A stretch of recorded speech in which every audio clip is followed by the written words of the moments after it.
మూసీ పునరుజ్జీవ పనుల్లో భాగంగా రేవంత్ సర్కార్ మరో కీలక అడుగు వేసింది. ఈ ప్రాజెక్టు అభివృద్ధిలో భాగంగా తెలంగాణ ప్రభుత్వానికి ఆసియా అభివృద్ధి బ్యాంకు మొదటి విడతగా 4100 కోట్ల రూపాయల రుణాన్ని మంజూరు చేసింది. ఢిల్లీ పర్యటనలో భాగంగా సీఎం రేవంత్ రెడ్డి కేంద్రంలో వివిధ శాఖల అధికారులతో సంప్రదింపులు జరిపారు. ఏడీబీ ప్రతినిధులతోనూ భేటీ అయ్యారు. అంతకు ముందే Musi river front development corporation ప్రాధాన్యాన్ని కేంద్రానికి వివరించారు. దీంతో ఏడీబీ నుంచి రుణం పొందేందుకు కేంద్రం క్లియరెన్స్ ఇచ్చింది.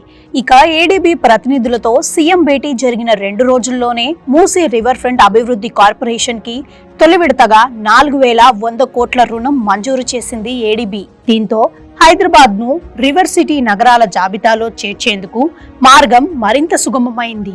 ఈ ప్రాజెక్టులో భాగంగా తొలి విడతలో ఉస్మాన్ సాగర్ నుంచి బాపుఘాట్ వరకు, హిమాయత్ సాగర్ నుంచి బాపుఘాట్ వరకు సుందరీకరణ చేయనున్నారు. గేట్వే ఆఫ్ హైదరాబాద్ ను నిర్మించనున్నారు. కవాడిగూడలో బాపుఘాట్ నిర్మాణంతో పాటు గాంధీ సరోవర్ ప్రాజెక్టును చేపట్టనున్నారు. ఈ ప్రాంతంలో walking track, malls, water amusement పార్కులు ఏర్పాటు చేయనున్నారు.